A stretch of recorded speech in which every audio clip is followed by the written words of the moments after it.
Howdy, everyone, and welcome back to the channel. As y'all saw from the intro, this is an AI-based conversation, AI-based video. I wanted to have another video with some guys that were on here earlier, probably a few months ago at this point, named I Promise I'm Blake and Seeker, whom I met the Seeker at Seeker's Summit, actually.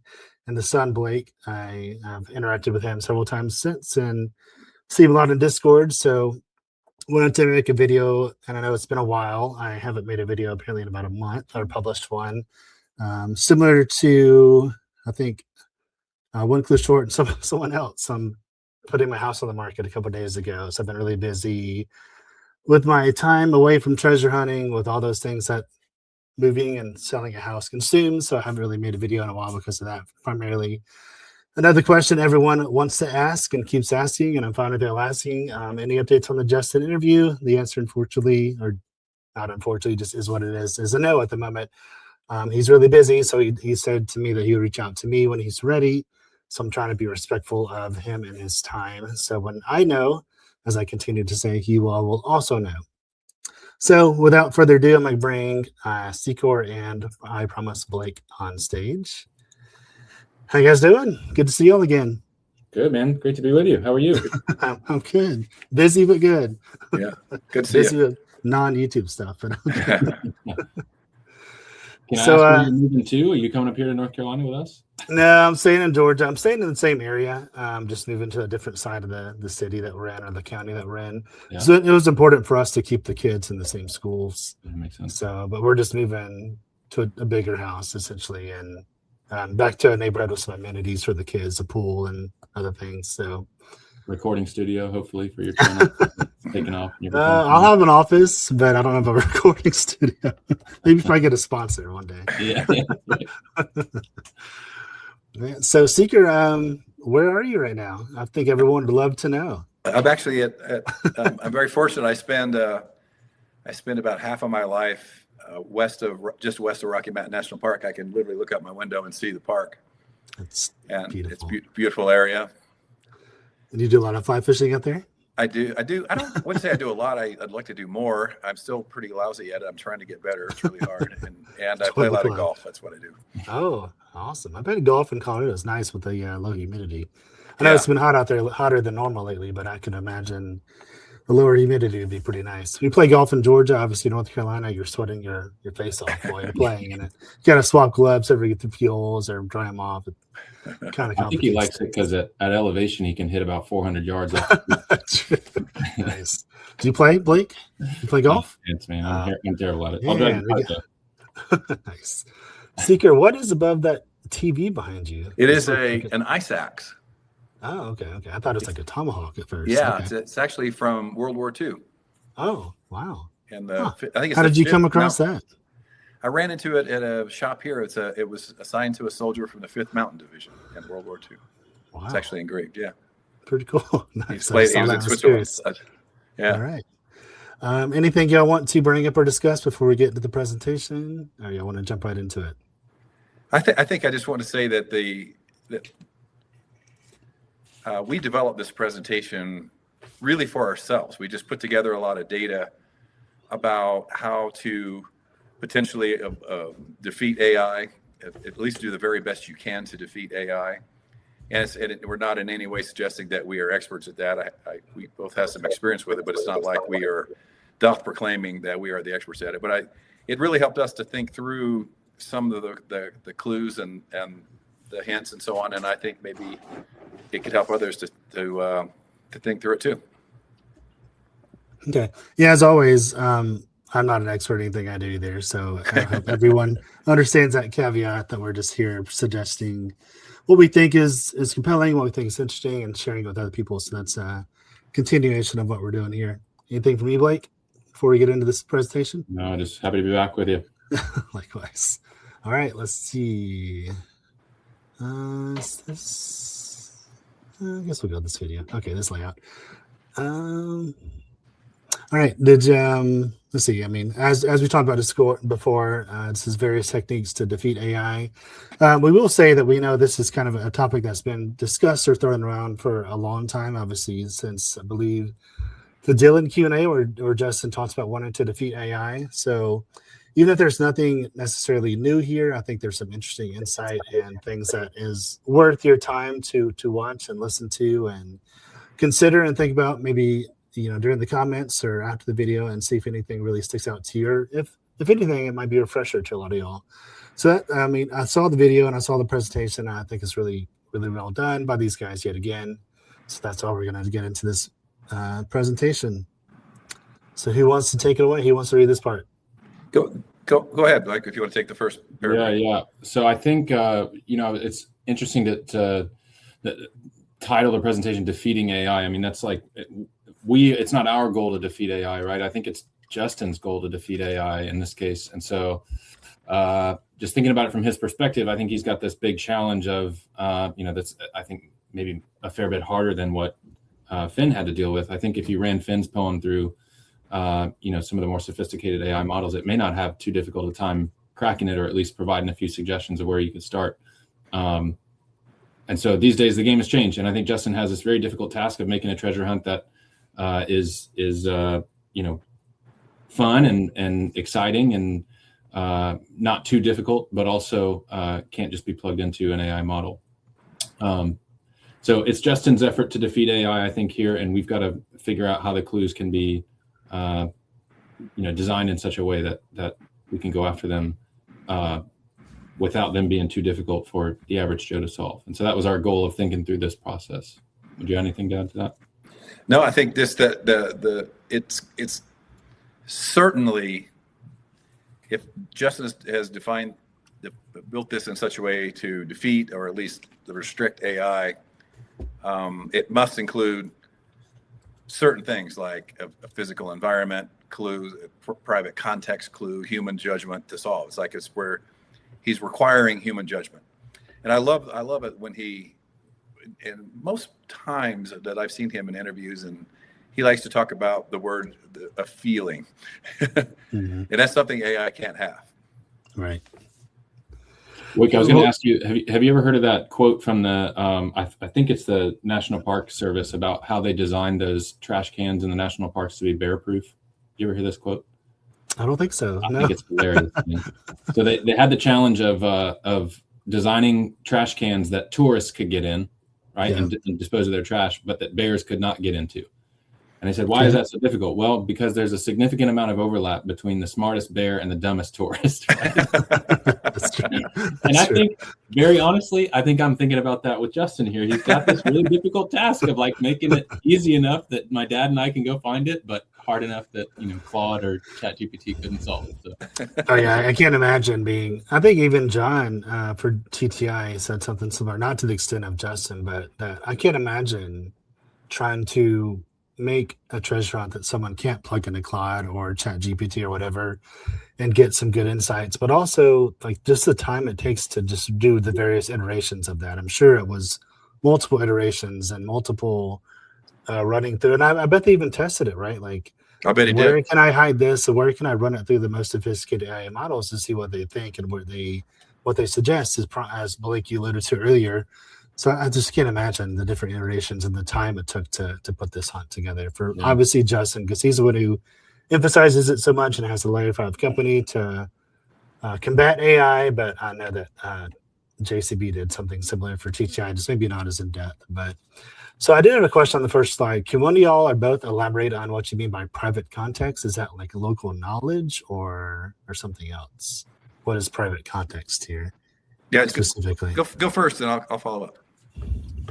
I mean, I think a private context meaning like something that's not going to be out there. Like, I mean, AI is a large language model. It's going to go and search the world for public information that's published online. And I think private context in this case is things that you're synthesizing from multiple sources, or things that are sort of unique to this treasure hunting community that it may not necessarily be able to pull from. Or it's context that's private to his life, things that you have to draw conclusions about based on what you know about him. So less things that are, things that could be derived from movie scripts or, blah, blah, blah, that are published online, and more stuff that's, offline, I guess. I can't improve on that. That's a great answer. All right, good deal. Are we done this slide? I think so. All right, let's see. The next one is getting into double arts on granite bold in terms of the AI parses mechanistically. Mechanics, yeah, y'all know what that means. Well, I think it's. I'll take the first one if you would take the second one, Blake. Sure.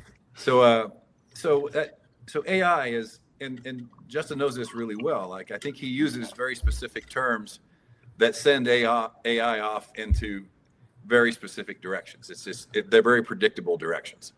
Like, every single one of the hunters that's ever looked at this has probably put granite bold into ChatGPT or some other AI engine, and all of these things come back. It is looking for semantic proximity, it's called, and that means it's looking for concepts like mountains or monuments or tombstones or cliffs or Rocky Mountains. When it says granite bold, it has very specific things it's looking for, or just the granite, the mineral. And double arcs is the same thing. It sends it straight to rainbows and bridges and McDonald's arches, and I've seen a lot of funny memes about the golden arches at McDonald's. Geological formations like double arch and Arches National Park. It goes there very, very, very naturally, and I think I would be surprised if Justin didn't do that on purpose to kind of to take AI into a direction that's probably not the correct way. Okay, before we get to Blake, I think the last video we did, you were looking into pretty heavily, I believe it was granodiorite or granodiorite. Yeah, diorite. Yeah, like diorite, different types of granite. And I've actually, I've come off of that at our own solve, okay. and it may or may not be part of that, but I still think that could be real. Like, there's lots of different things, lots of different flavors of granite that even scientists refer to as granite, and that also makes it very difficult for AI. Like, what is granite? What's the definition of granite? And it could mean a lot of other things. All right, Blake, second point. I mean, just to expand on that, right? Like, granite. If we're talking about specifically about granite, if you're sending AI off onto a quest to find as much as it can about granite, right? It's going to go and search all of those geological research papers and whatever talks that scientists have given on granite, and ignore things like Justin's life and like what granite might mean in the context of Justin's life. It might mean how, him thinking about how his grandfather was, stood like granite in all of his endeavors, basically. So I think it's key to understand that it's probably going to be the least obvious, sort of solution to that clue that's going to win out, because otherwise it would be fairly easy, I think, for any AI to go and find something if you're looking in a particular park and you want to make a connection to granite or something like that, it's going to find that in the material that's available online for it to parse through. I don't think it's going to be Granite Peak in Pioneer Mountains in Montana. Yeah. Probably not. Too easy, right? Right. And I think it depends on sort of the context of the rest of the poem that you've solved up to that point, and the theme. And like my dad was saying earlier, I think at some point it just kind of becomes a feeling where you're like, yeah, I mean, these 6 things are connected, but only I have that sort of local knowledge about how they're connected, rather than trying to make connections to a map or scientific data or something that's available online. Do you have any new thoughts by chance on what Justin might have meant when he said granite silence in the book? Speaking of, I think it was grandfather Posey. I mean, my take on that is I think Justin has, admitted that he maybe is overly metaphorical sometimes, right? And I think he might use the metaphors sometimes in the same way across multiple different, phrases or whatever. But it also might be the opposite. He might just use granite a bunch of different ways to mean kind of a bunch of different things, and he's just speaking metaphorically all the time. And I think that's the power of what makes this poem so difficult to solve, is you got to understand what he would think that metaphor means. And that's part of what makes it AI proof, interestingly. So yeah, when he's saying he's standing with granite silence, I mean, I think everything I know about his impression of his his dad and his grandfather is that they're these, sort of resolute men who've sort of faced down any challenge they come across. while still, at least in the case of his dad, being kind of a delicate dude and being into Thoreau and all other, cooking and stuff like that, right? So like, I wouldn't be surprised if he's using flower-like metaphors too to describe his dad. It's just kind of his sort of entire general opinion of these guys. Anything to add there, Seeker? No, yeah, maybe move on to what AI knowledge. I like that in quotes. The language learning models are really, really interesting. Like their AI is really good at recognizing patterns in massive data sets of internet text that it was trained on, that AI was trained on. And I think one message I'd like to get out to the hunters that we try to remind ourselves of all the time is that tens of thousands of searchers have got it wrong. And all that is published on Reddit or on Facebook or on Instagram or wherever, at Discord, and certain AI engines can find all of that, and it's culling through tens of thousands of incorrect speculations. And again, I think Justin knows that would happen, and so he probably created this hunt in such a way that wild speculation among thousands and thousands of searchers would actually make AI less effective over time. True. In some ways. Yeah, I know when I do my research or deep research and utilize AI for various hunts, I turn off Reddit and other public domains, things like that, just so it doesn't even get that response back into the feedbacks. I turn those off on purpose. That is smart. Yeah. Turn off several sources. Yeah. Go ahead. Yeah. One thing I like to do is make every I'll call it session I do with an AI engine, and I try to use 7 or 8 different AI engines to see what comes back from each one. I try to make each one of those conversations temporary and only ask a few questions and then start over, so that it doesn't start trying to predict what I want. Start training. Yeah. Right. Gotcha. What I want to hear. Yeah, that's good too. I mean, I do that. I think it depends on what I'm doing, but yeah, I do that as well. You don't want it to train and learn too much, and yeah. All right. Don't mean to rush by any means, because we're not in a rush at all. But anything to add to this slide? Not for me. No. All right. The next one is indirect references, avoiding direct naming. I'll just run through the list of things that we can discuss.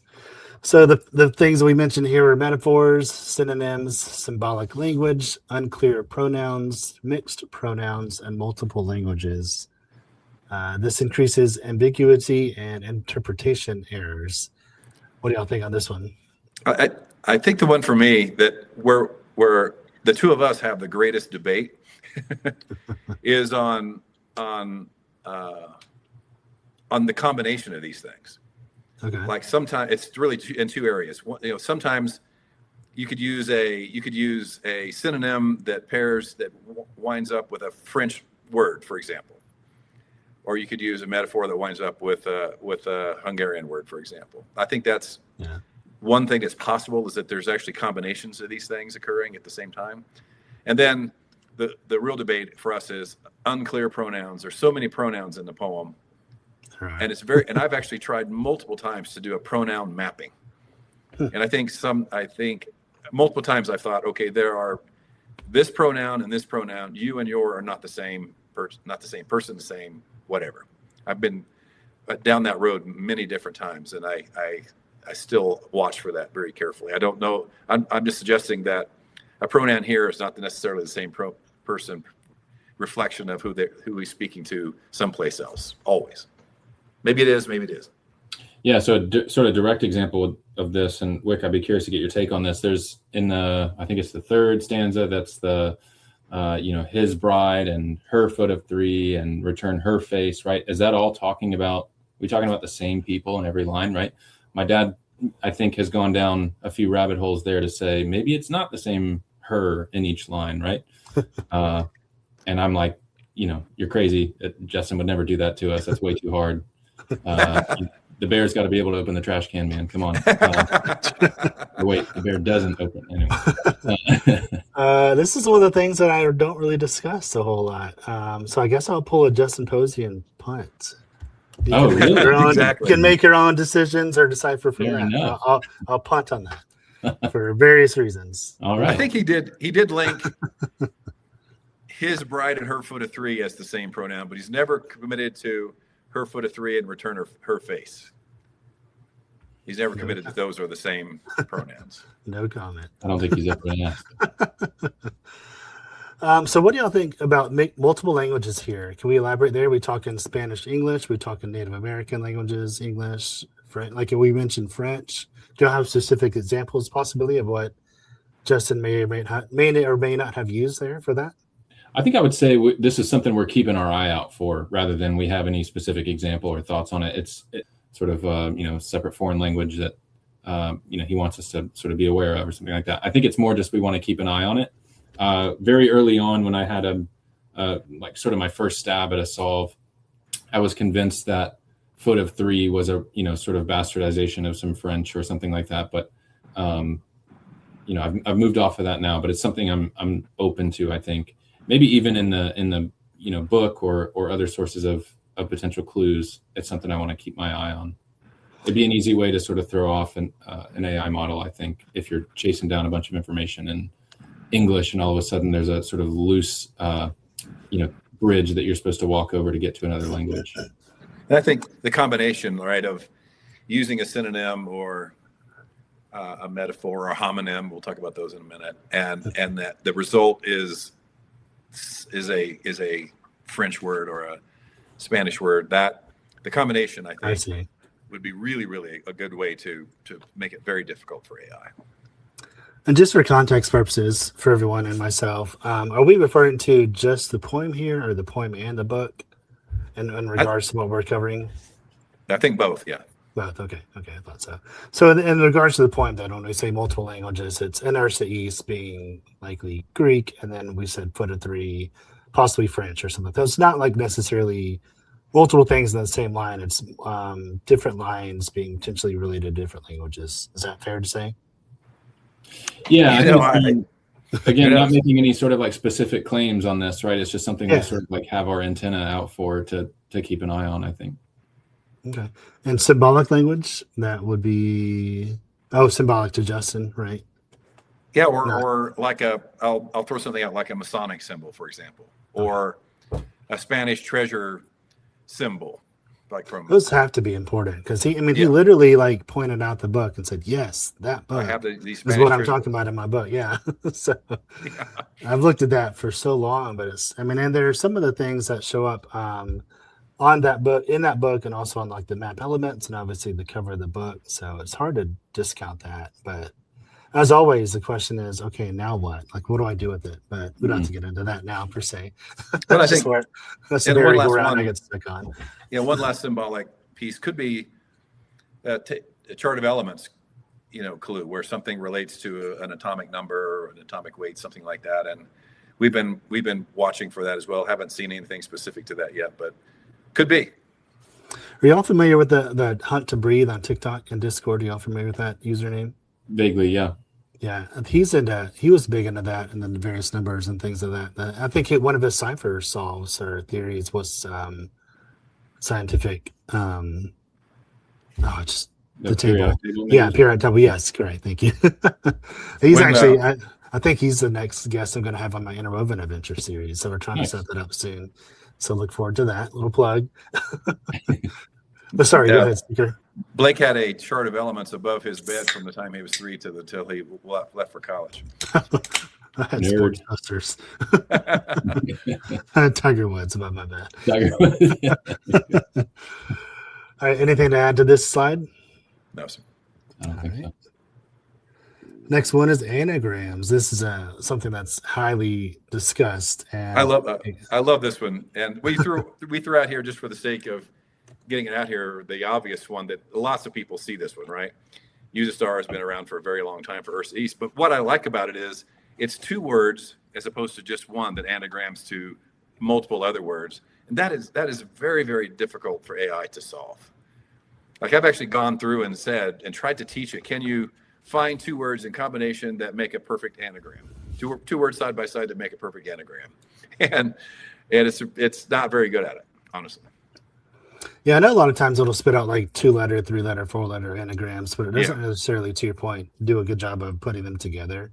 Yeah. Sometimes it can. Haven't really tried anagrams with Claude, especially the latest models, but I'd imagine that's probably the most sophisticated at the anagrams. But yeah, I mean, do y'all utilize? Oh, I think we actually we talk about this later in the slides, don't we? I was going to ask if we all utilize the stars, but we talk about that later, don't we? Yeah, we'll talk about that a bit. Any other noteworthy potential? I think everyone's anagrams? got this one. I think everyone has got into Anagram Solver about 5,000 times by now. Anything to add, Blake? Yeah. No, I mean, maybe. I think, I want to mention here, I think it's clearly not in the spirit of the hunt to sort of plug the entire poem in and be like, find anagrams for me, right? I mean, I think probably people are doing that. I want to be mindful that I'm trying to have fun with this hunt, and I think to like do that and it sort of defeats the purpose of trying to do it myself. And so I think it's way more fun to say like you're saying, like anagram solver rather than like I don't know, maybe it is AI based, but for a particular phrase or something like that, I think is maybe more so in the spirit of the hunt. And, even that would be, I think, pushing the boundaries a little bit, but like, I think it's having like my dad is saying, anagrams across multiple words or across an entire phrase or sentence is what makes this, I think, really fun. And that's why that, going back to the foreign language stuff, I think that could be really cool to sort of add in combination with something like this. That would be really, really advanced. But I think that's what's sort of still exciting about what is otherwise a pretty simple poem, right? Like there's nothing really super technical that stands out in the poem. It's just really clever use of language, I think. And that's what we're trying to rack our brains to make sure we understand. So, yeah. Can you not believe that Justin wrote this poem in 4 to 6 hours and only changed 2 words? Isn't that mind-boggling to think about? I'm having a very difficult time believing that. Really? Yeah. I've spent a little bit of time, not a lot of time, a little bit of time with Justin at Secret Summit. He's a consistently bright dude. He is very bright. I wish he were a little bit less bright. True. Very true. What do you think on that, Blake? He strikes me as somebody who would have been drawing his own periodic table when he was 3 rather than having it. Probably so. Yeah, dude's a genius. It wouldn't surprise me at all, I think, if he wrote it in a few hours. But also, I wouldn't be surprised if he had a few of these clues sort of lined up ahead of time and then just needed to put the rhymes together to make them work. So maybe that's what he means by, writing the poem out. Because in the end, he's sort of just writing, awaits. What rhymes with awaits? Gates. But he's got all the clues in his head, True. You said measured, and that's a trigger for a lot of people, especially myself. Do y'all have any newer thoughts or thoughts that you're willing to share on measured rhyme throughout the poem? Is that something that we're literally looking for, to like some kind of measurement or some pulling numbers or taking something out of the poem in that context? Or do you think that's just word lingo by Justin, just to kind of fill things? So I know a lot of people are very deep into trying to pull something out of those measured rhymes. Yeah, I want to be careful on how I answer this because you can punt. No, I won't punt. I won't punt. Yeah, only jerks punt, man. Somebody's got to be one. Got to take a stab at you while I can. I think I would say that maybe there's another slide on this later on, but I think another way to potentially fool AI would be to have clues refer to, like a clue in one line refer to another line or something like that. And so I think I do think measured is relevant and probably not in the way that many people are thinking about it. But I think that's all I'm willing to say before I give away a fair bit. That's fair. I have not specified. Nice. It's not a pun. You just haven't specified. I like it. All right, let's see here. Oh, homophones. There we go. This one I find really, really interesting. So last time when we were together, so a homophone is a word that it's pronounced the same but means has another spelling and another meaning, like sight. And we talked about round the bend past the hole last time we were together, and that's a really important element for us in our solve is understanding what that means and parsing that out really, really carefully. But the one I came up with that I find, it's not part of our solve, but I find it, at least not yet, but I find it really, really interesting. So where secrets of the past still hold, So ware is WARE is a word that means beware. Huh. And secrets of the past, meaning people that have died or people from history. So beware Right. of secrets of the past still hold. I like that a lot. Like that could be real. I'm not saying that it is, and we're not particularly using it, but there's things in there. If you spend time with homophones and actually rewrote the poem, replacing all the potential homophones with their homophones, and it reads really, really interestingly. And that was a good exercise for me to do. Likely won't share, but I'm looking it up right now. What that where it means. Just haven't really seen that. Yeah, haven't seen that. Interesting. Yeah. All right, but I do like the round the bend past PAST, the whole. I think that would be a really clever way to disguise and trick AI potentially, but also just trick a lot of people. Yeah, and I think Justin, he's come out about 8 months into his hunts, and it did say it's hard.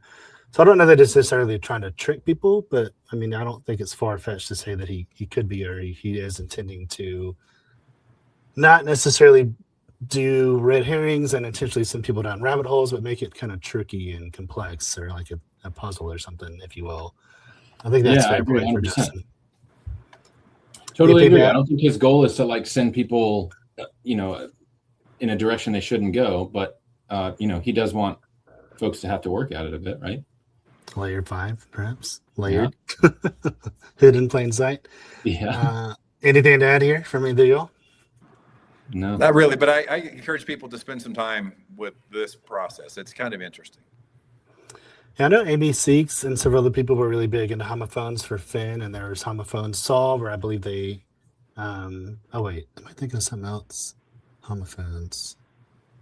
Oh, sorry, I'm thinking of something else where you pull what's the term when it's like 4 could be the number 4? Do you ever recall the term for that?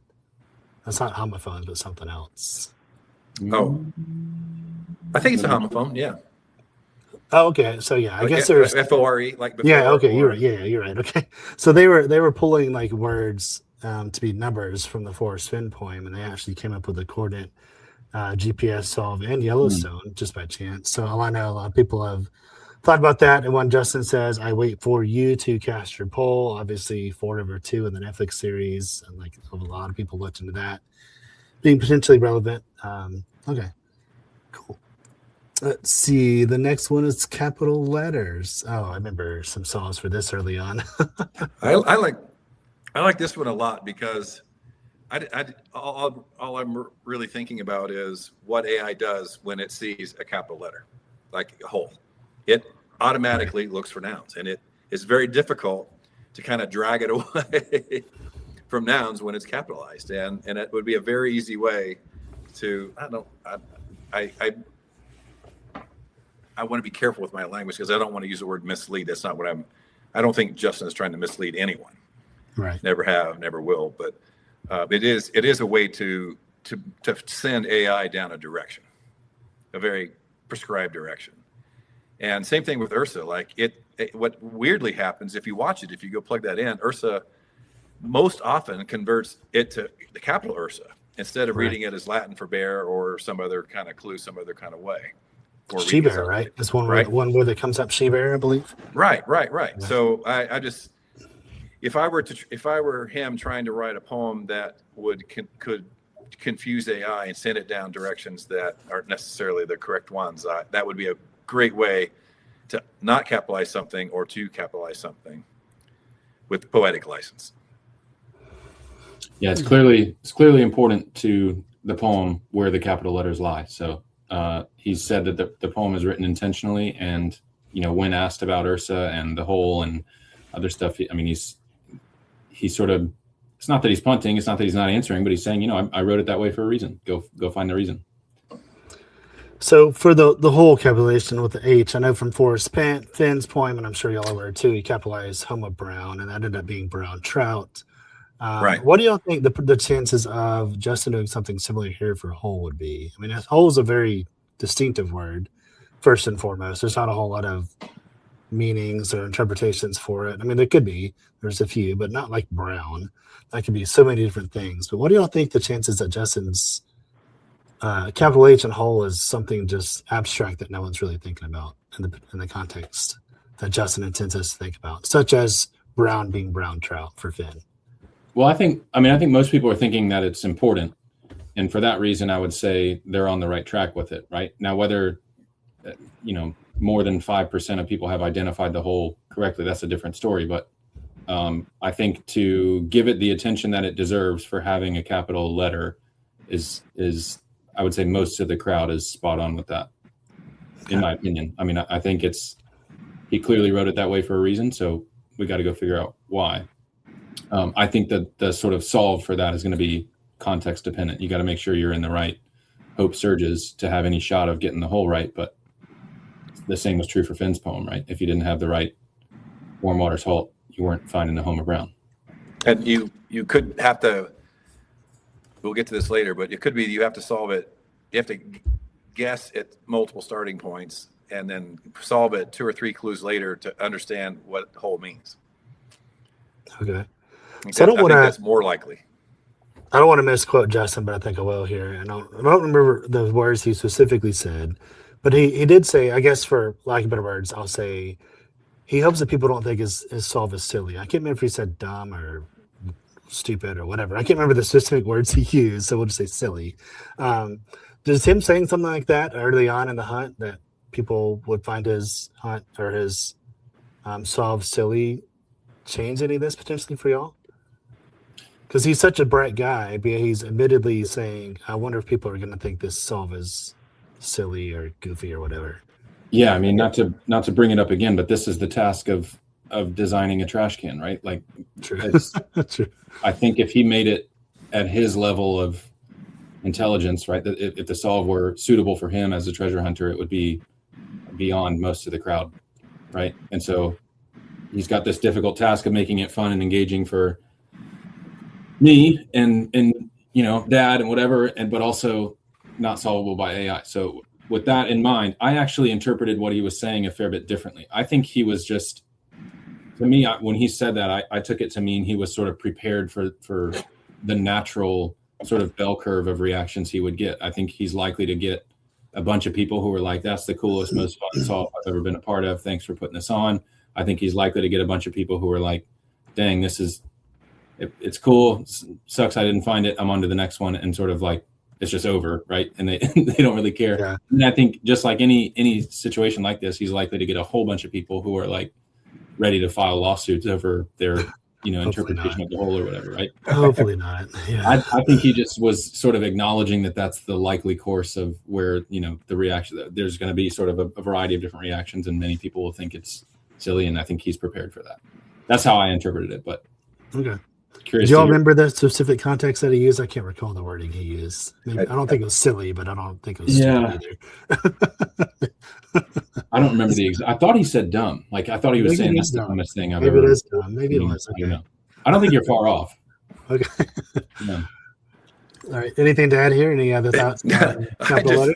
I just want to say that the probability of the person that solves this, or persons, I certainly hope it's us,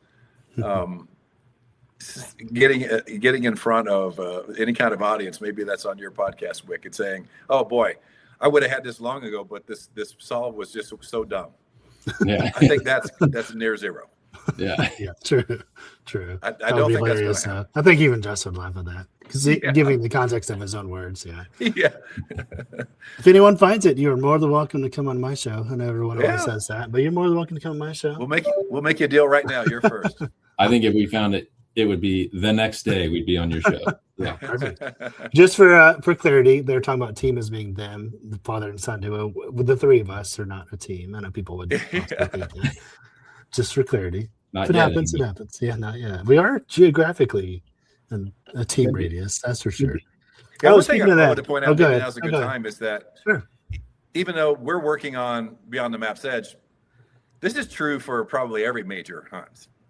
I think it's probably true, with obviously different answers to what it means, but it's the same stuff, right? These are relatively traditional, modern treasure hunting techniques. It's not like Justin had to go invent all of this stuff. These are relatively traditional things. Yeah, I agree. That's what I brought up JCB and TTI before. I know he's kind of talks about AI and the difficulties, but he did use AI, I think, more than Justin did for like illustrations and different things. But I think he also wanted to kind of make it where it's not AI easy, if you will. I don't really know Yeah. about Chad Bird in that regard. And if y'all watched last night's live stream with One Clue Short and Low Rents, we did the Hope Chest treasure hunt, which I really Yep. wasn't that familiar with, but it's a pretty cool hunt. So I don't know if that creator did anything to combat AI potentially, but his is like a book and a poem, and it's multiple layers and multiple tags you got to find before you go eventually find that. I believe what he called a capsule or treasure container, if you will. So I'm not sure if he used, but I can imagine that in modern time and someone who's a forward-thinking treasure hunt creator, that I think they are wanting to make it where it's difficult for AI, but as Blake and you guys have said, not so much difficult for a generic person, right?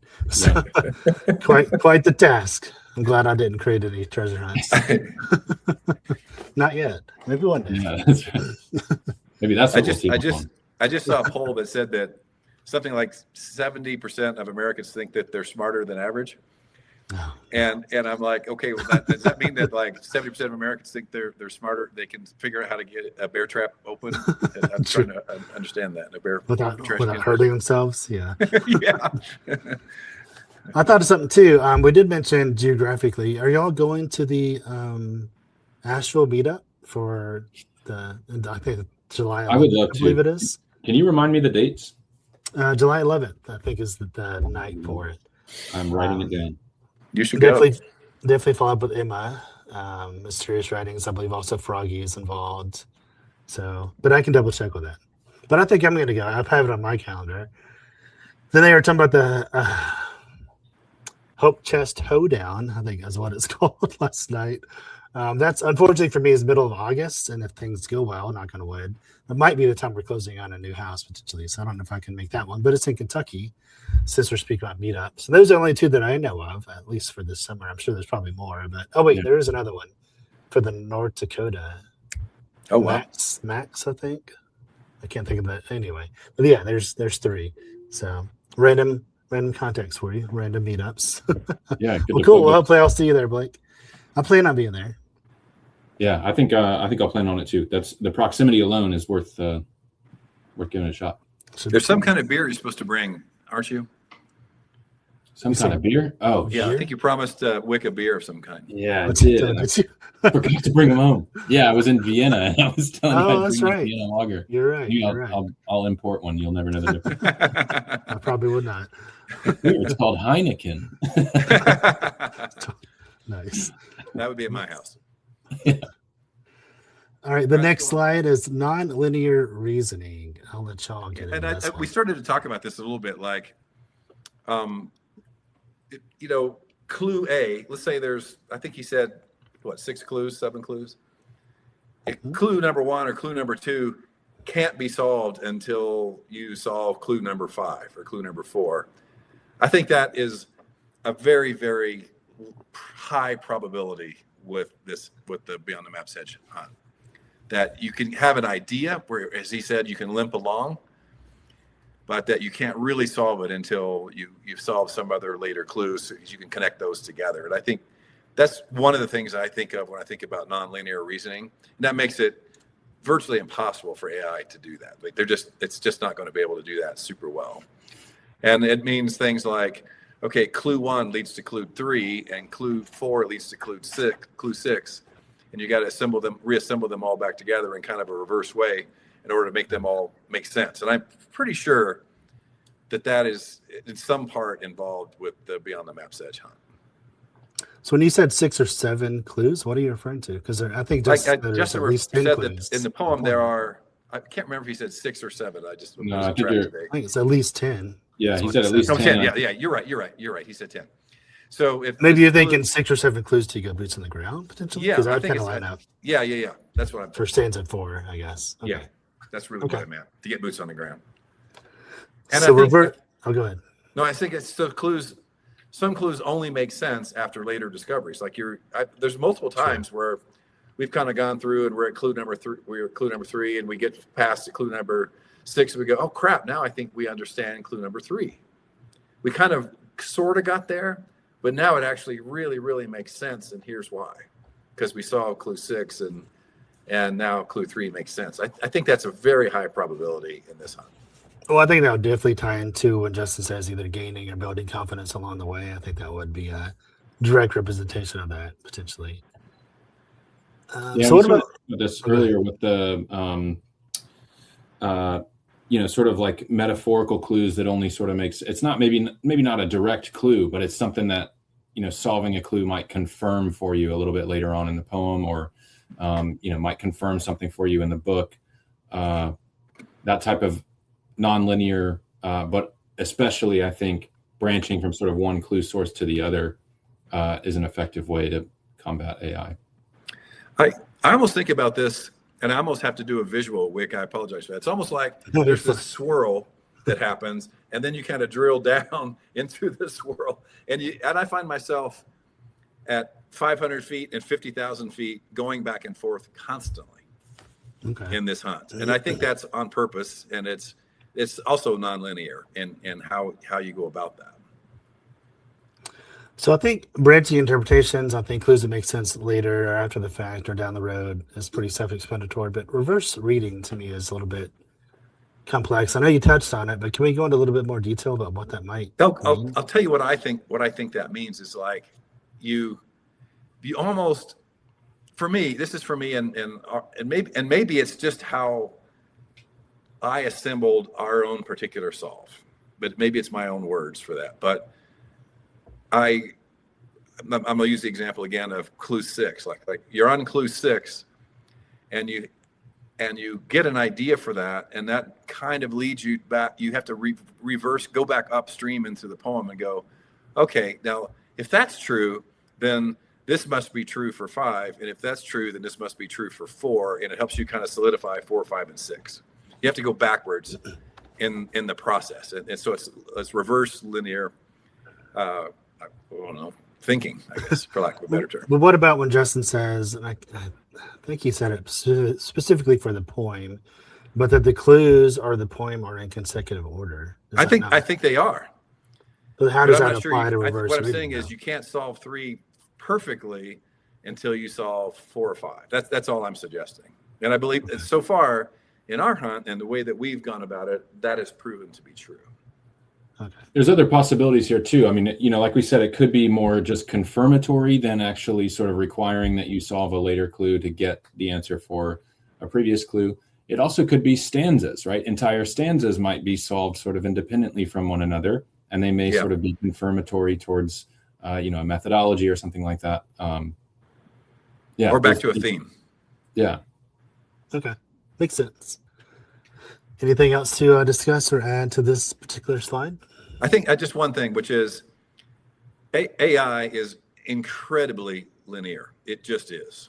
It has a very, even if you try to get it to think any other way, it just thinks in a very linear fashion. And so anything that disrupts that doesn't have to be a very complicated bare trash can in order to be able to disrupt AI. Yeah, true. Okay. Yeah, I mean, I think everyone kind of gets that. I mean, if you're not quite certain of at least what I think we're saying here with linear, it's like a line item. It doesn't really take line 3 back to line 2 or line 10 back to line 7. Well, it doesn't make those connections. And I think that's kind of what we were talking about earlier, that human creativity, human insight, human emotion, like, wait, maybe this could mean something else. But even though AI doesn't give me that connection, it's that sense of wonder, if you will, especially in a childlike sense of wonder, where we just tie things together that we might not necessarily think initially made any sense, but then down the road or later then, into our understanding, like then it would potentially make sense later. Okay. I just want to point out for people that search with someone else, like this is how our conversations go. It's really funny, Wick. Like he will say something like, I'm convinced this is true. And I will go, yeah. Since I'm your dad, I'm going to go, yeah, I'm going to think on that. But in my brain, I'm going, that's so dumb. and then I will say something like, oh yeah, I'm convinced this is true. And because I'm his dad, he doesn't have to have any filter. He'll just say, that's dumb. Nice. And until it comes back around, and I think it's my idea, or he thinks it's his idea, then we believe it's true. Yeah, I know we discussed that initially, and the dynamic that y'all have, but also that y'all both brought up and laughed about, if I recall correctly, that they all go back and forth and quibble a fair amount. Have y'all had any more or less of that as the months have gone on, or about the same? About maybe 4 hours ago, the last time I talked to them. Yeah. Nice. Yeah, I mean, it's literally every day. I think, because Dad's retired, he's got a lot of time on his hands to chase what I think are rabbit holes. And every once in a while, he'll bring up one where I'm like, you're onto something. And I'm glad you're still looking into this stuff. But no, it's more like, he never says it in a moment. He'll say it about four days later, where he says, I got this idea. I was thinking about something. But I think that's a good topic, though, because even if you're not on a team, if you will, or you're working with someone or you're not, if you're in social media and you're having these interactions on Discord or Facebook or Reddit, like how would y'all give advice to people who maybe, again, I get caught up in the quibbling, if you will, who get caught up going back and forth? How have you all managed that? Obviously, father and son is an interesting dynamic there, but just generally speaking, how have you all managed that, or have you found different ways as time's gone on to be more lenient towards one another, or is it still kind of the back and forth? Man, go first. Sure. I mean, I think I had a fun experience with maybe the first few months of my experience with this hunt that I hope to repeat again if I ever do a different treasure hunt. And that was basically, I stayed off of social media for about the first 6 to 8 months that I was doing the hunt. Okay. And so I really felt like the ideas that I was arriving at were, maybe it took me longer to get there, but they were well-founded. And I sort of felt like I understood this theme, and again, I may not be the eventual finder, but I sort of felt like it was all for a good reason. Rather than sort of just trying to grab onesie-twosies from the conversations that I heard and make them fit my solve or whatever. But now as the hunt's gone on, I, have a pretty good idea of where I want to go when I get boots on the ground, and just got to find the time to do that. But it is, I think, really refreshing to now pop into those channels and just hear what other folks are thinking about, hear where they're, I guess I'm less interested in the specifics of their solves and just more curious about how they're thinking about the poem and what methodologies they're applying. And so, yeah, I think that would, not that I'm in an authoritative position to give advice, but I think I would do that for myself again if I joined another hunt. Stay out of the sort of sounding boards and maybe grab a few channels like yours that I trust to give good advice and good thought processes and that challenge my own, and try not to get too distracted. Hopefully I give it a good advice. I don't know. People probably cool with that. I think you do. I have a very, very different take on that, just because, we just have to remember that my son has an hour a day, 2 hours a day, maybe, and I probably spend 6 hours a day on this. Right. And so we just have very different. I can spend way more time on something really, really verbose, like something really inane, than he can, and I do, and I really do, and I really kind of enjoy that a lot. I think that, I have so many things to say about this. So not having someone that can stay with you through the entire hunt, like I had a lot of friends early on. One in particular and even my wife, that could hang in for the first 2-3 months and keep up. Right. Yeah. Now we're 52,000 revelations later, and there's nobody I know except for us two that can keep up with that. It's just too hard. So to have the advantage that I think we have is we have a smart young kid, and we have a guy that has a lot of time and the ability to go travel. And that's a pretty deadly combination, right? I like that a lot. And and finding the right teammate where you can have the Venn diagram of enough time. And I mean, the the means, because it's so damn expensive to travel to some of these places. Yep. And the time and the capability to put it all together is really important, I think, to be able to make this all happen. And I think back to how Fenn's grandson described Jack Stoof. That's kind of how he described him, right? He had those three things. And so if you can find a partnership where you can align that up, but it's got to stay with it, because if I gave up for a month or my son gave up for a month, it'd take forever to sync back up. True. Because there's 1,000 things that happen a month. And so we're very blessed to have a team combination. There's zero respect intended between us, other than the familiarity part of it. We were brutal to each other, and I think that's really good, because in the hunt, most people get tripped up by the bias of confirmation. So we are able to. He's able to move me off of 15 things I learned today and keep 2, and I'm able to convince him of 2 because but I've got to work really hard.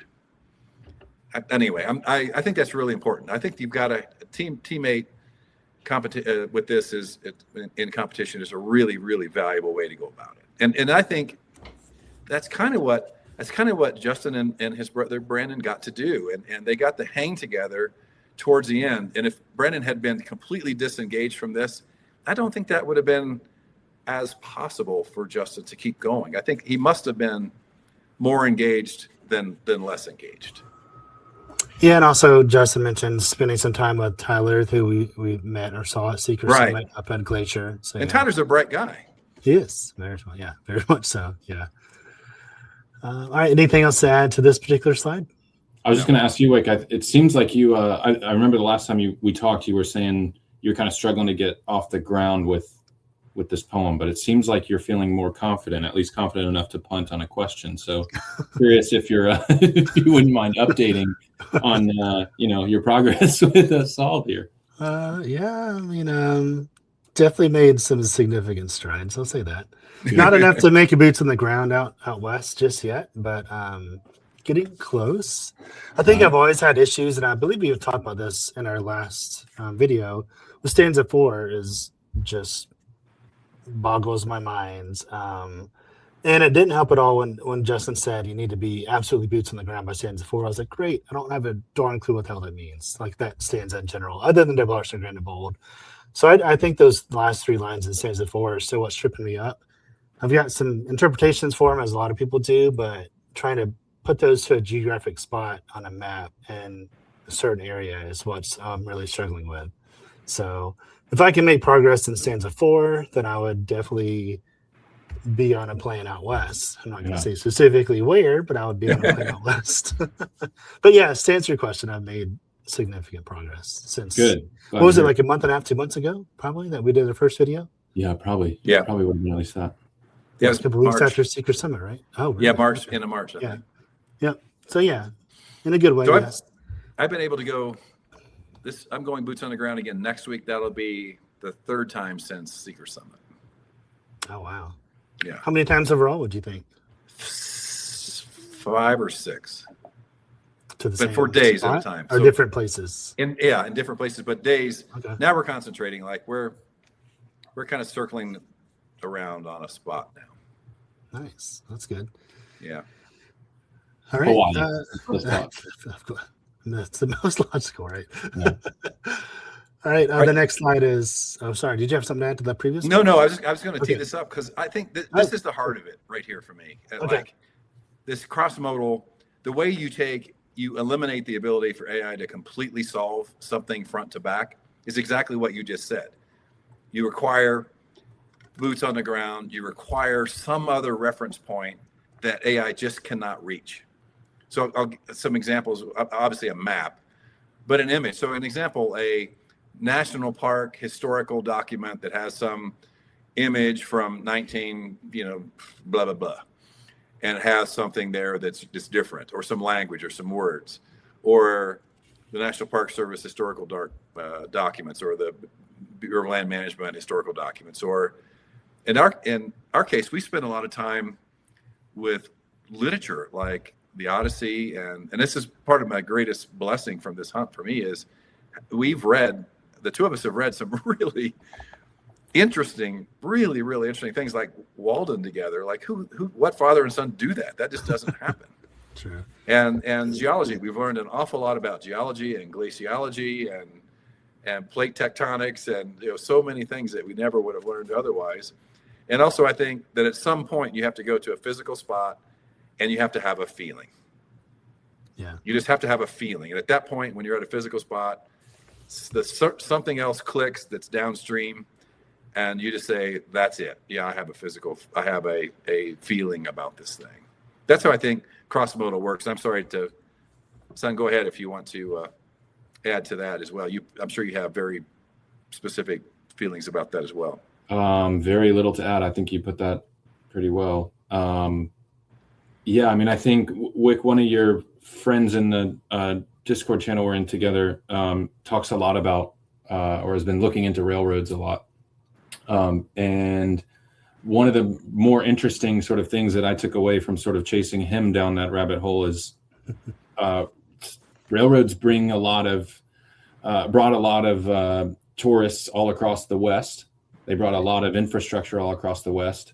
And then all of that infrastructure disappeared the moment they paved roads for cars to drive through, right?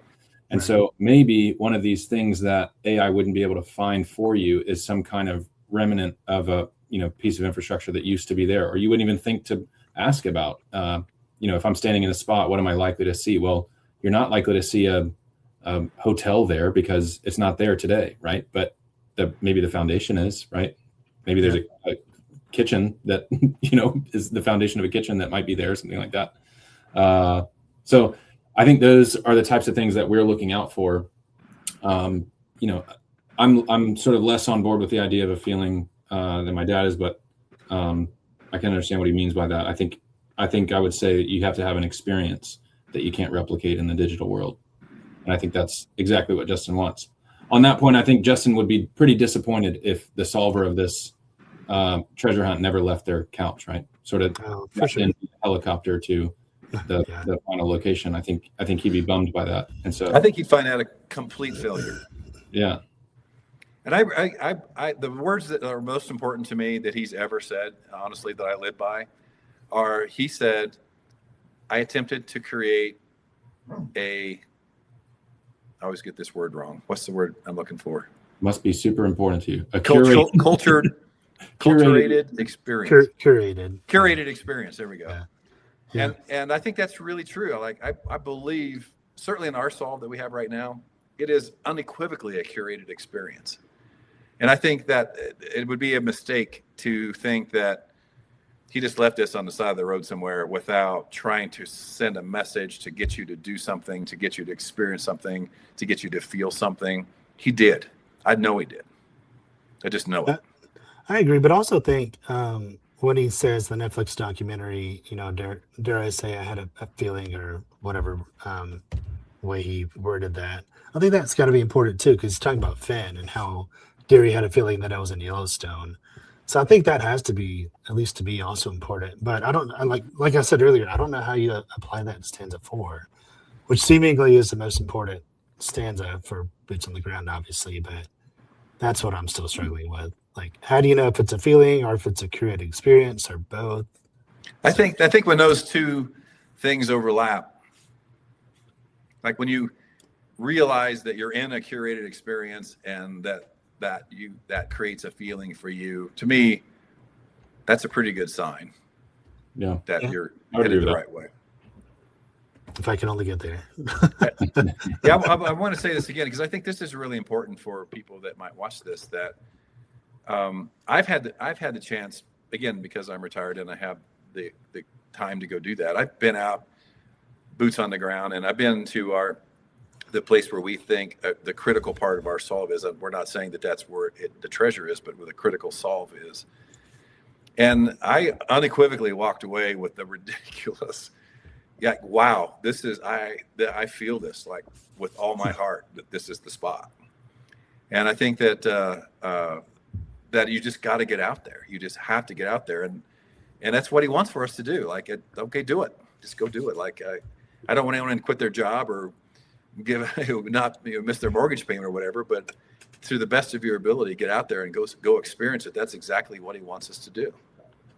So without saying or hinting at where that particular spot is, you mentioned you're pretty confident you found a spot that you think is likely relevant to Justin. How many times have you been boots on the ground to that particular spot to try to find the end game? Only once, but I'm going against him. Okay. But I think I was able to convey it through words and images and through whatever to my son that he is like, shit, man, we're close. Yeah. And you know what? We could be so far off, like we could be in the wrong country, for God's sake. Like maybe not the wrong country, but completely the wrong state. Yeah. But also, at some point, I don't care. Yeah. I just don't care. It's so fun. So what are you guys gonna? And again, don't tell me where it is. I don't want to know that. I mean, that's Hawaii. You also have, yes, true. It's in Hawaii. So what are y'all going back with a second time to that particular spot? Like, are y'all trying something different, or just looking at it in different ways, or just flat out going again and just spending more time there? Yeah, I think I can answer this if you don't mind, Dad. When we were, so Dad was obviously there solo. I was, sitting at my desk at work thinking, man, I wish I was there. Would love to get back there. And he started sending me pictures from where he was at, and a few of them came later on after he got back to the Airbnb or whatever. And when I finally sort of looked through all of them, he had taken a picture that I won't give much away, but it sort of sparked some joy, we'll say, that we hadn't thought of before. And, I was able to point something out and say this, we didn't consider this, but we got to go get back there and go look here. Yeah. Well, cool. It wasn't something that was on our radar, and we had sort of only had on our radar get to this spot and see what we see. So we're going back, I think, to go a little bit deeper. And again, I say, who cares? If we find it, we find that's a bonus. Sure. But it's just such a wonderful feeling that who cares? So just for clarity, is it just Seeker or both y'all going in a few weeks? This next time I'm going by myself again. Okay. But soon he's going. Cool. Very nice. And if we find a certain thing, he's going to be on the next airplane there. Like it. Okay. As soon as I find a babysitter. Good luck. All right. Anything to add for this slide? No. All right, Andy. Let's see. Combine clues. Yeah, we kind of talked about this. There's quite a few people. I just drew this from social media, really. That there's quite a few people that are thinking celestial clues. Obviously, there's a lot of there's just almost has to be a celestial component to this somehow. Seems and at some point you have to marry that to some geographic clue. And I think that I don't know if that's a landmark. Is it a map coordinate? Is it a sunset? Is it a moon phase? Is it what the heck is it? We have our own opinion about what that is, but something has to be combined, we believe, in order to be able to solve this. And again, that makes it very, very difficult for AI to parse out perhaps 4 different of these things, to line them all up and give you the answer that you're looking for that's the size of a kitchen. And I think this is almost certainly some kind of combine of clues. We both think that it's going to be, when the answer comes out, that's going to be the answer. That's how this finder is going to get where they're going. Yeah, and Justin alludes to that again in Netflix, that there are combination clues in Netflix. So why would he not use that, right, in the hunt itself, in the poem, if you will? Yeah. We have our own opinions about what those are, but it's some of these, some combination of these, or more, or something else. A big giant rock with an arrow pointed in the right direction, like he thought he saw in the San Juan Mountains. Yeah, Colorado, beautiful area from what I've understood, but I've never been there. How close are you to that area? I was very disappointed when Colorado was taken out, since it's in my backyard. I know, that was my first locational video I put out, was part of the Gods area. So it's like, come on, Justin. But it's funny nonetheless. Funny in hindsight.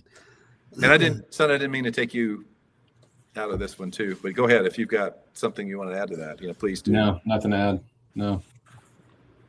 It's something, and I think it is also combined with boots on the ground. Like, there's something that marries something to something that you line up, and it maybe also lines up with a feeling, right? You just feel like you've got it. I got this, and I've got this feeling. now I'm pretty sure I'm going the right direction. I think the next slide is continuation of this. Am I right? Yeah. Or no? Okay. Let's see. Oh, okay. Yeah, I remember now. Go ahead, son. So take what this about one. the porcupines? What's up with that? I'll take that one if you take the other one. So early on in the hunt, I just took a stab at, I wonder how well AI could do with finding, this location where Brandon is sitting, probably enjoying a Cliff Bar or something like that. And it was miserable at it. I mean, it was really, really poor at it. And so I think it's obvious that he's stated that there's some relevance to these images, in the hunt, and we ought to be on the lookout for clues. And it's a really good way to AI proof a hunt, this one or any of the other hunts going on, to have AI analyze images like this and try to map them back to a location or help you with the context of why they might be relevant. It's just going to really struggle with that. So these, I think, are going to be critical. I think we can say we're not giving anything away, that quite a few hunters have figured out that the Brandon is at Lake 22 in Washington State in this image. And I probably spent 40 hours trying to figure out where the hell this was taken. What's so annoying too is I was talking about how, we're talking about this at work, basically, that I had tried for days and days to find it, and I finally did. And this guy sort of said something to the effect of like, "Oh yeah, this is up in that Washington State area where I went hiking on and it, like, what he said sparked something in my brain. I was like, I got to go and find. And like for hours at home, I was like Googling after work, Googling whatever he had said. It's so annoying to me that I had spent that long trying to get AI to crack this thing, and it's like a conversation with a friend. But I think it's exactly the point we're trying to make today. Like, you got to socialize about this with each other, with other hunters on social media if that's your thing. And you're just going to get so much better idea of where to go than you would trying to query AI for where is this and why is it relevant to what I'm doing. Did you know that where this photo was taken? I did, yeah. I mean, through probably like the Discords or whatever, social aspects. But yeah, it's been out for several months now, but pretty common now. This is actually this is the first solve, the Lake 22 general area, that I almost booked a plane ticket and went out to Washington. Yeah. I was literally a few clicks away from being like, screw it, I'm going. So yeah. But what about the porcupines though? What do we say about that? Well, like, why is this here? Porcupines and Tucker. What's funny is in my first two solves that I'm pretty sure I've debunked, and I think Nathan was never on board with the first one, possibly on board with the second one. Porcupine, it led to Porcupine Creek, Porcupine Pass, Porcupine. There's so many physical manifestations of the word porcupine, and I think this probably occurred in Western Washington when Justin and his wife and Tucker lived there. It kind of led. This is one of the things that took us to kind of an emotional place that we tried many times to link this back to something else, and only could ever find anything that led it to a couple of physical spots that turned out probably to not be so good for our souls. But a lot of rabbit holes. I'm still convinced it might have something to do with it at some point in time. So I want to make this bigger again, but the recording on my screen is kind of blocking the maximize. There it goes. So I've looked at this image so many times about Lake 22, and I don't know if can you all see my mouse pointer? Yeah. Chance? Okay. So I've never really looked at like this area above Brandon's hat. Like obviously this is a mountain range. There's some seemingly fog or clouds in the background. This is the famous Lake 22 ridge line. But what is this above his hat? Like that white or gray area? I've never really noticed that before. And is that some kind of writing right here? Like are this words right here? Does that make any sense to you, or is that just silly? Oh, I don't know. I mean, I haven't looked at it that closely before. I think at that spot is a very small remaining glacier. It's not even a glacier anymore. It's snow that accumulates and doesn't completely melt throughout the year. At the base, but kind of behind his left shoulder, above that is a pretty steep ridge. Really, is what it is. I guess I'm looking at like the area above his right here. Brandon's right here. Yeah, that's a ridge. Area. Sure. Okay. Yeah, I think where he's sitting is hundreds like of photos of this, and that's what that is for sure. Yeah, he's sort of in like a U-shaped valley area, Right. and I think that ridge just carries on. But I mean, it's worth looking into if there's some kind of alteration done to the photo or something like that. I didn't think that originally. It seems like that, listen, maybe it's words right there. I don't know. Maybe I'm just crazy. Maybe my mind sees something that's not there. Months later, right?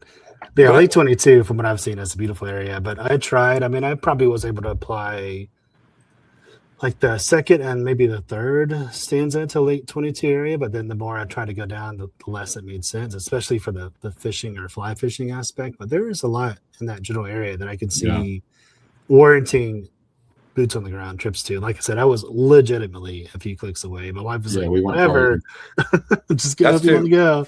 One thing we know is that Brandon lived in that Seattle area in some overlap with Justin, right? Yep, he did. Yep. And if you think about, okay, maybe this looks like about his early Coast Guard days when he's relatively young compared to later on. And we've thought a lot about, okay, they drove to Dillon in the summertime. Where would they go? Yeah. Where would they spend their time? We thought a lot about where would they spend their time. And Justin described the hills and mountains of Western Washington as he and Tucker's homeland. But this is Lake 22 is not that far away. I actually found something else that I don't think anyone else has ever mentioned. There's a cinematographer that worked on the Netflix series. I gotta grab a charger for my laptop. Keep going. Sure. There's a cinematographer that worked on the Netflix series that Justin is friends with on Instagram that has a photograph of Lake 22 with he and a buddy of his, which I don't think anyone else has ever seen that before, but it's clearly an important place and it's a very popular place. There's a lot of stuff around it. Yeah, it is. Yeah, my itself is more so like around Lake 22, but it had some components of Lake 22 in it. Yeah. There's a lot of interesting stuff around that area, but not a lot of interesting stuff. Us too. Cool. Us too. Yeah, go on to the next one. I think we're almost done, Wick. Okay. This is something that I took from modern kind of. This is really an AI search for modern treasure hunting techniques. Sorry, modern treasure hunt design techniques. And there appears to be an edition specific kind of rule of logic about this stuff. Like there is a specific print versus ebook, and we know that there's some differences with the ebook. We know that there's some printing variations between the first edition and the second edition. We know that some images are missing in the ebook that are in the physical book. We know that there's a lot of dates and ages and that sort of thing that are in these books. And page numbers vary on the physical book versus the ebook versus the audio book. So I think that a lot of treasure hunts will actually tie some clues to a very specific and only one exact copy or version of in the book, for example. And I think we need to be careful of watching for that. I agree. I mean, he says as much with the ebook and the physical book that astute readers will know intended differences. So yeah, that's definitely something. But again, in the audiobook, that's the part about where he's talking about the potential checkpoint, whether or not that's relevant to the treasure hunt location or not. That's been quibbled over and over and over again. But it's a unique phrase and other phrases that he put in the audiobook that aren't in other versions of the ebook or the hardback that are intriguing for sure. Well, I think if there's ciphers in particular, they probably relate to one certain version and one certain version only, for example, or some other kind of clue like that. Okay.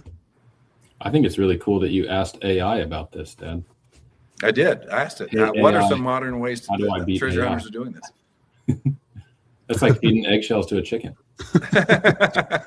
True. Nice. Anything else for this slide? No.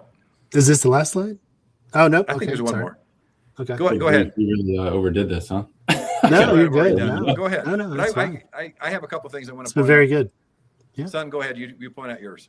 Yeah, I mean, I think I've talked about a few. Are there ruins of historical buildings that were on site that you'd only know if you went there locally and observed it and learned about it? Maybe you can, if you know what you're looking for, you can find that type of stuff on the internet. But that's the point. You kind of do need to know what you're looking for. So it at least makes it a little bit harder to find. But I think there's all sorts of things that we've talked about that really could only be discovered locally when you're in the area. Certainly these signage and the way that, maybe there's I think I heard Froggy mention at one point, things like related to the sunrise and sunset, and that you would only be able to observe in a particular location, or, maybe he's hidden clues on I know they have those like sort of, I don't know what you call them, at the start of a trailhead where you've got kind of like that poster board typically where it's got, information related to the trail or something. Maybe he's got a pamphlet posted on one of those. Any of that stuff could be, it's certainly AI proof, and does require boots on the ground. I think I'm converging towards the idea that there's a fair bit of this hunt that's, the clues for which are not in the poem. I think you got to get, find a checkpoint, and then you'll get a few more clues from there. Okay.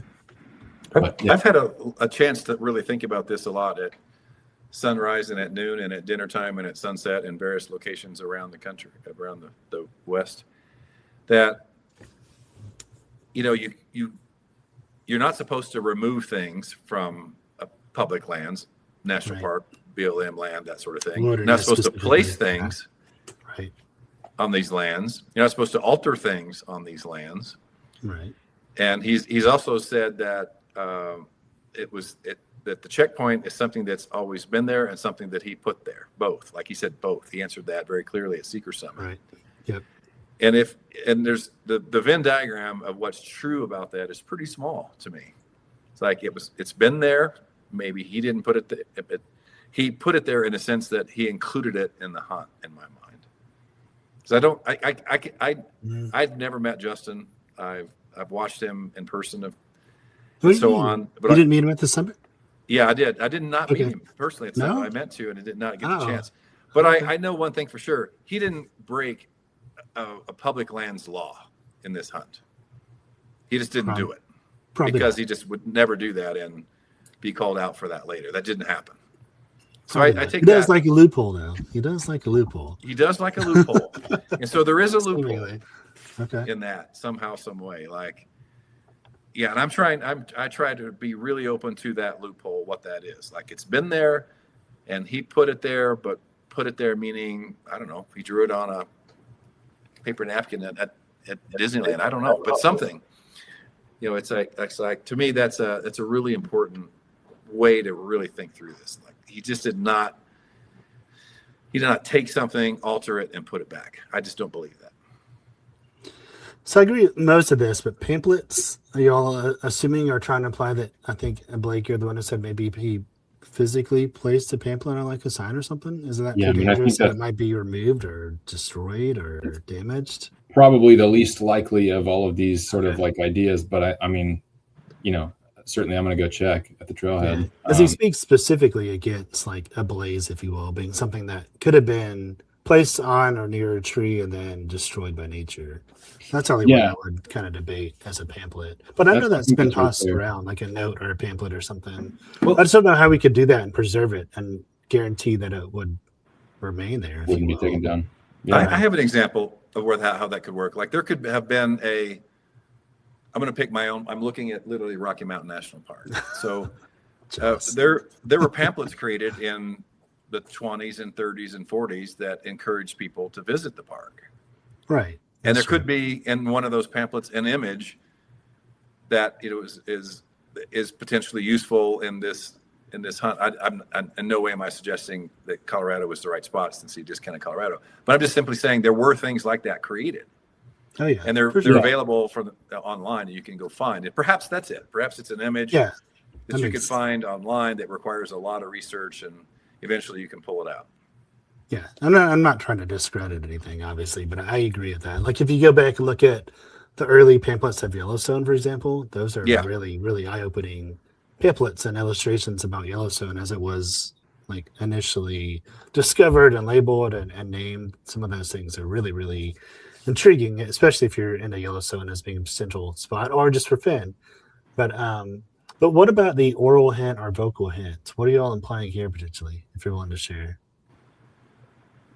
I'm sorry. Something you said the oral hint or vocal hint, what are y'all implying here potentially? And like stuff he said in Netflix or stuff he Yeah, said I'll give you an in example. Like there's a place in Yellowstone that has, I can't even remember what it's called. That has like this, at certain times of the day, has like this noise that's created by the geology or the physiology, the physicality of the place. oh, okay. Like a Like you have to sound be in there an at a area certain would be a time to hint. hear a certain noise that's every day Oh, I is see. played there. Okay. Okay. Okay. I can see that. Or that's sorry, that's more of a, a hint that you would hear, but an oral hint might be maybe there's like you push a button and there's a historical voice, their historical description of how something works that comes back out. There's a lot of, I think there's a lot of ways that this could be solved. And I think that I think when you get out boots on the ground, you just got to be looking for every damn thing. And I try to really hard to record everything. And it's really hard because I find that when I'm out boots on the ground, I move faster than I want. Yeah. And I don't linger as much as I want. Very There's so easy much to do. Yeah, it's very easy to try to cover too much ground rather than be thorough at any specific place. Yeah. Custom symbol is very interesting. I don't know if y'all have, well, I'm sure you are familiar. Just because he's all over the place. And he saw the tentacle clue, obsession and the obsession Discord. Did y'all ever see his find and fold method that he published in regards to? Oh, you should go look at that. It hits on a I can't remember like what he included or what he may or may have not included, but it's relevant to custom symbol. I'll say that. Okay. And just put it out there. You all might find it interesting. All right. Sure. Well, look, I think reflective materials, maybe the last one, like perhaps at sunset, there's a ridge, a place, something that's shaped like an arrow that lights up and points to a specific spot. That's possible as well. We've included all of these into our thinking. Yeah, I could definitely see sunrise early in the morning being relevant. I don't know about necessarily like having to be out more towards the evening or darker hours, but I can definitely see, because he does say as hope surges clear and bright. A lot of people interpret that as being sunset or early in the morning, and he even talks about him going out to Yellowstone and West Yellowstone early in the morning to avoid traffic and getting up early and doing things early. So I can see that for sure. Yeah, and I think to your earlier point, Wick, I don't think we're not suggesting that we feel that any or all of these are particularly involved. And actually, we're sort of just, kind of keeping our minds open to what we might find out there. And like you said, kind of ranking them in terms of like, what's the highest probability, or maybe we can discount the ones with the lowest probability and just sort of focus on the others. But yeah, I mean, things like pamphlets and, signage and stuff like that, I think are pretty low probability given what you were saying about the blaze and stuff, their ability to sort of be altered. Things like, symbols and geological features, I think, are much more likely because of their permanence. So, yeah, I mean, I think it's human nature, because y'all mentioned going back to a specific spot again and again and again, if you will. I think that like the more you go back to a spot, and I can say the same thing about a place, not for Beyond the Map's Edge, but another hunt, where I want to go back. Like I think it's really high probability and realistic chance that the treasure could be where I'm looking. But like, what am I going back and looking for? So I think, making these kind of lists is very good, because it's human nature and it's what we want to do as treasure hunters. Like, what did I miss? Like, what else could possibly be relevant? So I think these types of lists are very, very important, at least in my mind, to make you want to go back and have an intent when you do go back. If indeed you're going back to a spot like over and over again, and you're very convinced either singularly or as a team that it's likely there. So I think these are great. I would encourage more people to do this. Yeah, I kind of view this like preparing for an exam you really want to take, right? Like, right. In college, I hated this, but now it seems kind of like a fun process to sort of just like absorb as much of the information and the lore that's out there as possible, and the different types of thinking, and prepare yourself to, what could I see when I get there? And now that I've sort of gone down that list of all the things that I think are probable when I come across it, I'm open to it. And I think the more times you do that, the more you study for the exam. If you take it a second time, you're going to do better. So that's a great point. And I want to say that when I had my aha moment, it was actually after the fact. It wasn't while I was standing there. It was kind of like while I was observing some of these things that I saw. Yeah. Yeah, it's funny because he sent me that picture trying to point to something on the ground, and I was like, dude, look up, you know. Nice. Focusing on the wrong thing. Yeah, it's good and bad, especially if you're the one who was on site, because you're like, oh, how the hell did I miss that? But then it makes you want to go back. So there's a lot of pressure, and you only have so much time. There is. Yeah.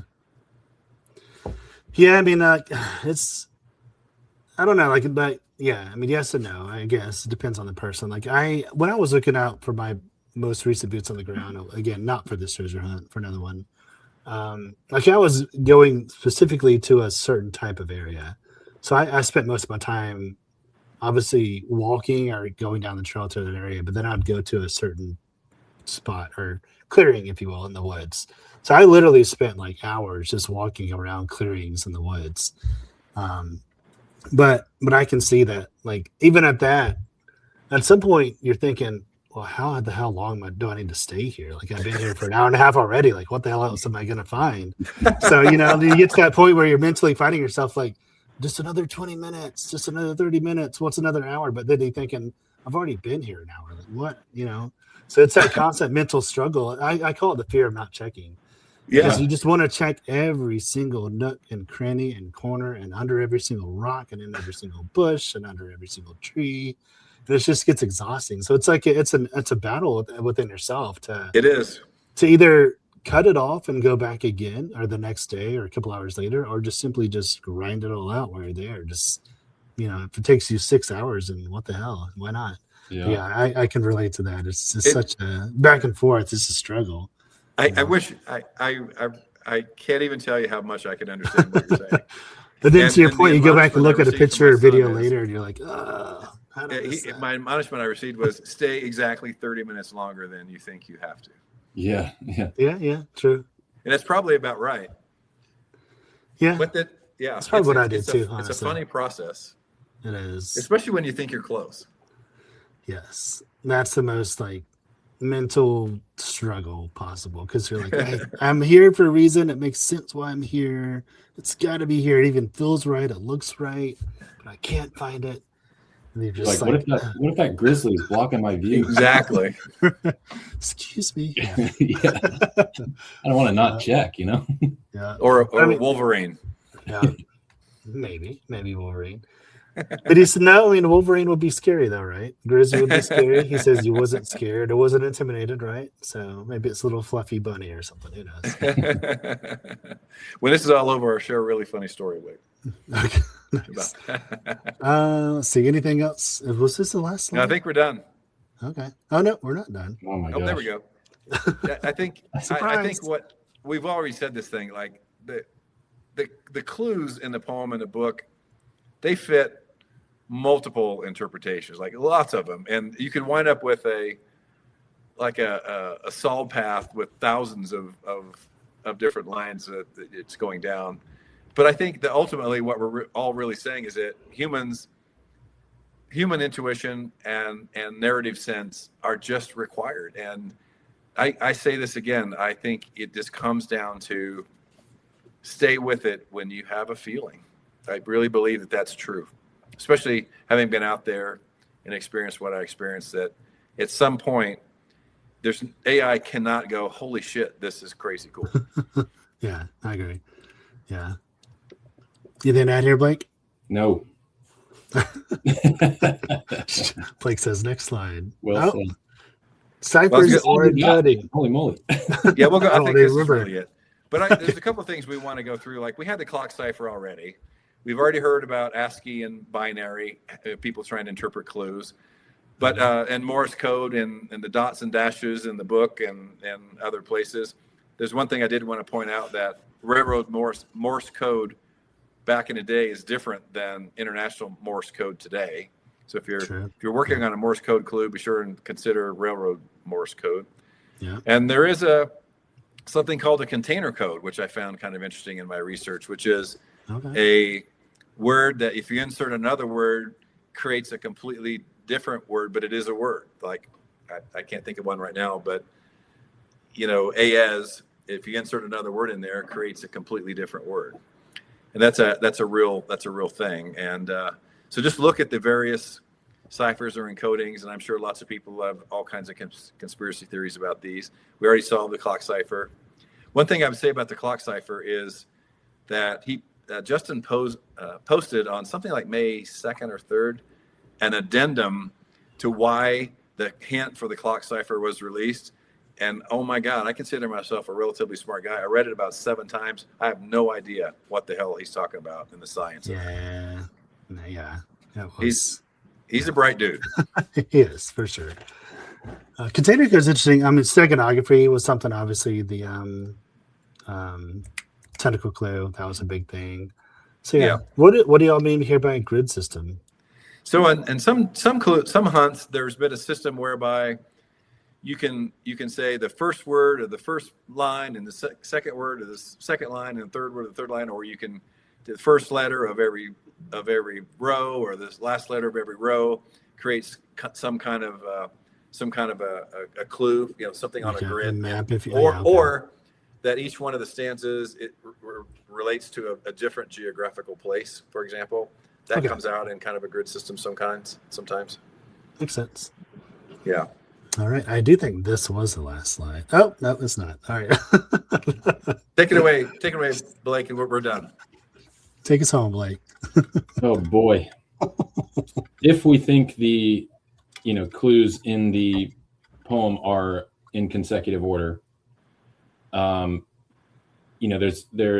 fully defeat AI, there's got to be a scenario where, like it says here, each line sort of becomes meaningful. The sort of truth or purpose of each clue is revealed after you're taking that previous action. And so I think that's, to me, this comes into play where boots on the ground is required. I think that there will be, it's not boots on the ground to go and find the treasure. I think it's boots on the ground to take the next few steps to make those, the clues that you've solved remotely, if you will, meaningful, and take the next few steps required to go and find the location. To me, that's the biggest takeaway is, I think that there's a lot more meaning here in the way that Justin has constructed the poem and the hunt than we would ever find in the Forrest Fenn poem. And I think we ought to be mindful of sort of what the sort of micro solves along the way are revealing to us that make the overall goal more meaningful. I'll just say 2 words: curated experience. Yeah. What is this little symbol here after completed? Is that a human person or something? I think it's a mistake. Okay. Is it a clue? No, I'm just kidding. I thought it was just on my screen. Nice eyes, Vic. It looks like a little person. It's probably supposed to be a period and wound up being something else. Nice. Let's see. Oh, there we go. That's it. Okay. That was good. I mean, I will say I really enjoy having both y'all on. Y'all make this an easy process, not only for me, but just to make the video. Y'all's flow of how y'all do things kind of seems to align with how I prefer to do things as well. So again, and as always, thank you for being here. Y'all are welcome back literally anytime. Whether it's because you found a treasure and want to talk about it, or do you just have something else you want to talk about? I think that we've gotten some really good responses from stuff that y'all have created and that we've created together. So I'd encourage y'all to keep at it, or maybe even start a father-son YouTube channel. Yeah, competitive and steal your whole no, It's part of it. I encourage people to do it, honestly. Like people have asked me, like, well, why are you making a YouTube channel? And I just go, I don't really have I don't really have like a goal, if you will. I don't have like a milestone.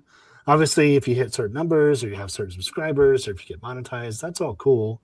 But I'm not like trying to get X amount of views or videos or likes or subscribers. I'm just doing it to do it. So I don't ever discourage anyone from doing it, honestly.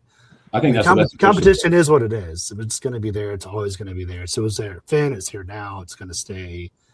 I don't really care about the competition aspect, to be honest with you. If you want to make a YouTube channel, make a YouTube channel. Generally speaking. Yeah. I'll give you my answer why I like to be on is because I'm a rare auditory learner. I learn by speaking out loud and hearing things. Oh, okay. And so for me, when we go through this and spend an hour and a half talking about it, I'm like, oh yeah, I actually finally understand it in a weird way. It really helps me to think through it, and to prepare the presentation helps me think through it. So it really helps me a lot personally in the hunt. Well, and you ask good questions, Wick. I mean, Yeah, exactly. You That's confronted right. us on a couple things today where we're like, yeah, we probably should think about that, shouldn't we? Well, I just I don't know. That's just the way I think, and I like to challenge people, and I like to be challenged. I don't never because if y'all watch the live streams, one goes short, like he challenges me live on the stream, and I like that. Yeah, I do Sometimes I too. look dumb, but most of the time I am like, okay, that makes sense. So, but I mean, being or looking or feeling dumb in the spot when you're put on the spot is just part of it. I enjoy that, honestly. Yeah. Yeah, I think it's if you're it's kind of like Deb was saying, if your ideas don't stand up to scrutiny, right, they're not great ideas. So Exactly. they need refining. But yeah, man, we love coming on. We love having you. I think what you've got here is your channel is built the right way. I think you're doing it for the right reasons, and it's fun to come and talk with you. And I think your passion for it really shows through. So thanks for having us on and setting this up. Yeah, thanks for doing it. One final question. You guys have included the cover twice now on both of your presentations. Do y'all put a lot of emphasis on the cover? I have.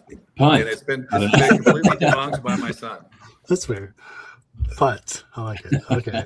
I just noticed it's here again twice on both of the slides. It's shown once. Oh, 3 times on this one. So you start with it, you finish it, and you even the little Easter egg in the middle. So I just noticed that. All right. Well, again, thank you guys. Thank you all for being here, for watching. Feel free to please comment, interact. These two men in particular really are involved not only in like being on the channel, but also like in the comments. So I think I can speak for them and say that they enjoy the interactions and enjoy, as I mentioned, being challenged or praised, whatever you want to do. So feel free to do that in the comments. Again, I don't know when the Justin interview is. I promise once I do know, everyone will know. Everyone will surely know. But yeah, just stay tuned. I do have that video I did kind of tease earlier with Hunt to Breathe. He is the next person I've reached out to in regards to like the Interwoven Adventure series, which is the first episode for that. Then I did Leroy Jenkins, and then so Hunt to Breathe I think is going to be the next one. It's just a matter of scheduling it. From what I understand, you better get out there because he's also going boots on the ground this weekend. Yeah, he's going this weekend. So he wants to try to maybe do it either obviously before or after he goes. So we'll have to plan that, figured out.